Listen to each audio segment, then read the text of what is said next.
જેને સાંખ્ય જ્ઞાન દ્રઢ કરવું હોય, ખોટાને ખોટું કરવું હોય તો એનો ત્રીજો વિચાર, સંસાર એક ધર્મશાળા છે. આ સંસાર એક ધર્મશાળા છે, ગેસ્ટ હાઉસ. એટલે તમને પ્રશ્ન પૂછું, ધર્મશાળામાં એ હારી હારી સુવિધા ને એ બધું લાખો રૂપિયા ખર્ચીને એમાં બધા ખર્ચા કરાય બહુ જાજા?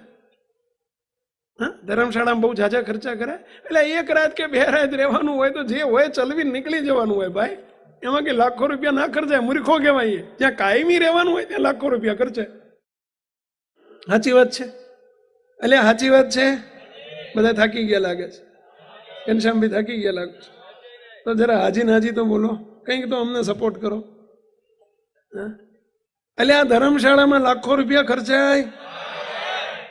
જ્યાં કાયમ રહેવાનું છે ત્યાં ખર્ચાય કે ના ખર્ચાય? તો આપણે શું કરીએ જ કહો? આ તમે ધર્મશાળામાં કેટલા રૂપિયા ખર્ચો જ કહો છો? કોઈ 60 કરોડની 60 લાખની ધર્મશાળા, કોઈ 5 કરોડની ધર્મશાળા બનાવીને બોલો ને એમાં કેટલી ફેસિલિટી ઊભી કરો છો? એટલે આ કાલ સવારે મોઢું ફાટ્યું થશે ને જતું રહેવાનું છે ભઈલા. શું કરવા એને સજાવો છો આટલી બધી? ધર્મશાળામાં શું કરવા સજાવો છો આટલી બધી? હા, શું કેવું કહો હવે? હવે તમે તમારી બહુમતી, અમારી લઘુમતી, બોલો. આ તમે બધા એક હરખા છો?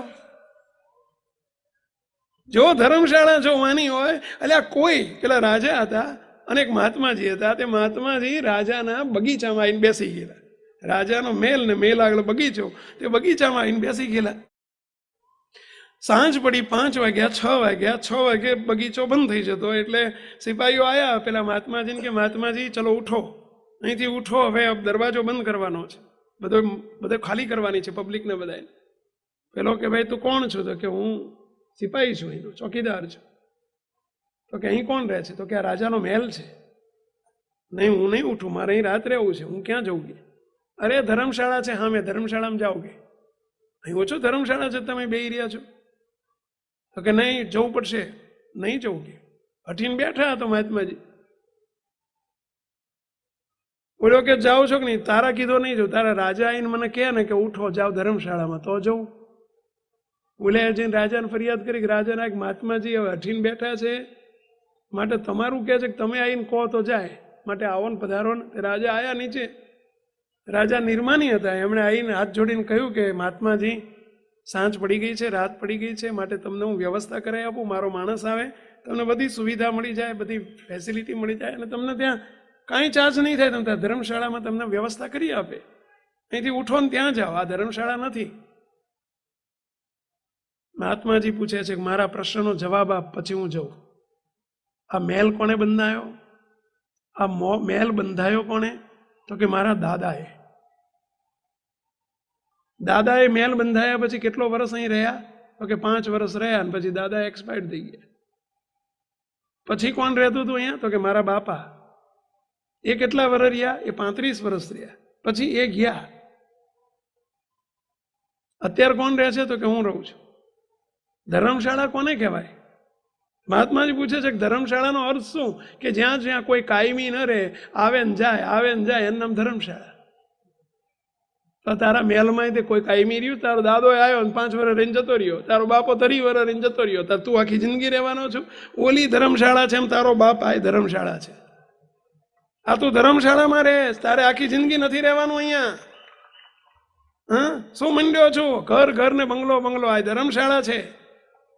આ તમે રોજ તારે શું છે ભાઈ? આ તમે રો છે શું? ક્યાં રહો છો? બંગલો છે? તમારું ઘર છે કાયમી?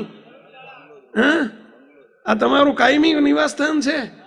અમે ઘણાને પૂછીએ ને સરનામું આપો, તારે શું કેમ વિઝિટિંગ કાર્ડ આપે? સ્વામી મારું કાયમી સરનામું. અરે તારું ડોહું કાયમી સરનામું નથી. આ અત્યાર સુધી ઘણા સરનામા બદલાઈ ગયા તારા આવા. હા, કાયમી સરનામું તો આ રહ્યું આપણા બધાનું. અમે રે નારા રે મૂર્તિ કામના, અમે રે નારા રે મૂર્તિ કામના. આ હાચું કે તમે મોટેપણા એ હાચું કહો જોઈએ. આ હાચું કે તમે રાપરના એ હાચું કહો જોઈએ. મારું બેટું નથી, અમારી આગળ તમે બહુ હોશિયાર છો, જાણો છો કે સ્વામીને આપણે જે પાણીએ ચડે ને એ પાણીએ ચડાવી લઈએ. આ સાચું કહીએ ને તો સ્વામી ખુશ થશે. બોલો, શું તમે સમજો છો? હે આ મારે તો પહેરાઈ જ દેવા છે, કેટલાય તૈયાર છે. હા, તૈયાર છો? આવી જાઓ, હેડો શરૂઆત કરો વહેલા. મોડા પડ્યા ને થોડા, જો હા શું કે સાંભળો, આ મોડા પડ્યા, હવે જે હજુ મોડા નથી પડ્યા એ ધ્યાન રાખજો. જે મથી મોડા પડ્યા ને અહીંયાથી તમે આવું જ કહેશો કે તમે મોડા પડ્યા, વાંક અમારો જ કાઢવાનો છો, તમે મોડા પડ્યા. હા, મને સમજ ઓળખી લીધા મેં તમને. મુક્તો હકીકત છે, આનો સ્વીકાર કર્યા સિવાય કોઈને છૂટકો નથી. મુક્તો ધર્મશાળામાં રહો છો, એને બહુ સજાવવાની ન હોય, એને એક જ સમજો કે ધર્મશાળા છે, એમાં આપણે અમુક સમય પસાર કરવાનો છે, કાઢી નાખવાનો હોય. એને સજાઈને એના મોટા મહેલને બંગલા મૂકીને ચાલ્યા જવાનું છે. ભાઈ, શા માટે મંડ્યા છો તમે બધા? કોના માટે મંડ્યા છો આ બધું કરવા? નહીં મૂકો તો બોચી ખાલી, નહીં મૂકો તો મુકાવશે. હા, કોઈ રહેવાના છે તમારે રહેવું ના, મારે રહેવા દો થોડા વાર, નહીં ચાલે ભાઈ, કોઈનું નહીં ચાલે. બંગલા મૂકીને જવું પડે ને ઝૂંપડા મૂકીને જવું પડશે. બસ જે કાયમી રહેવાનું છે એને આપણું ઘર કરો. સાચું ઘર તો આપણું ભગવાનની મૂર્તિ છે, એને આપણે કાયમી ઘર કરો ભાઈ. બસ આ સાંખ્ય જ્ઞાનનો વિચાર કરજો.